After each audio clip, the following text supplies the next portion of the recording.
nene and the title na yeden Entie Tie Nkrofo Ano. Entie Tie Nkrofo Ano. Oh, and no dia wa fam nti dem a wo see me Entie Tie Nkrofo Ano na. Sometimes e binu tie Nkrofo Ano no omadwuma asay o maware yegu. Ebi wo hono ma otie asam no kra wo mbisem onkotwehwem na wa take action. Nti no bi nti se wo tie Nkrofo Ano a wontimi nko wani mu abrabom because abra wo ko wani mu obi so pese wo twem san wachi.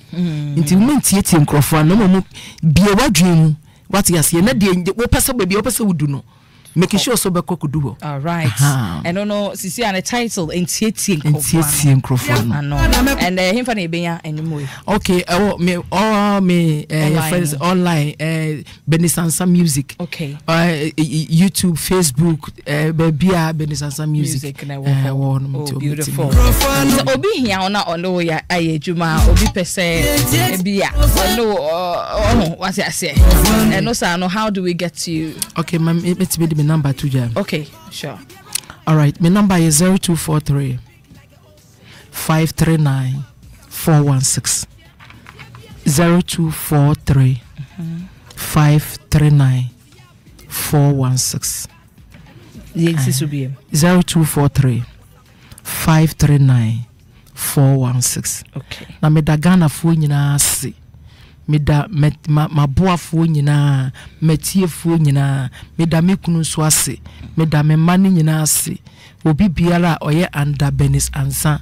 Me da omu nyina ase akakra ne penyi, me da omu nyina ase for omunkra nhye. Ene omoboa omode boa me asofo mo my Ghana nyinara. Me da omu nyina ase. Ene Nyankopon yi revelation bi kire me. Na wo hwe uko internet so be hu se me de ato hono mo. Very Bernice Ansah platform no so yeah. Nti no ye bo Bernice Ansah uko YouTube, Facebook, Instagram baby edida ho for the nation. Okay. What you say Ghana needs prayer. Okay. We have to rise up and pray for the nation. Okay. Because and from my ebobono emu sum kakra nti ye bebom paye ye nyina ye bebom paye wo ye konfo kra bom paye ma o my Ghana wo ye Buddhist bom paye yeah sum kase pa eba o my Ghana nti ye mom paye wo se so ye intercessor ema o my na bibie ni ho no ma Nyankopon yi nkyerɛw o yi kyerɛw what you say sene be ya wo be bodewuro ama agidifo asori nti sofo bia obia ye ba anytime bia just 1 minute pe just say one prayer for the nation say urade ma wasumdue ntina wo man no so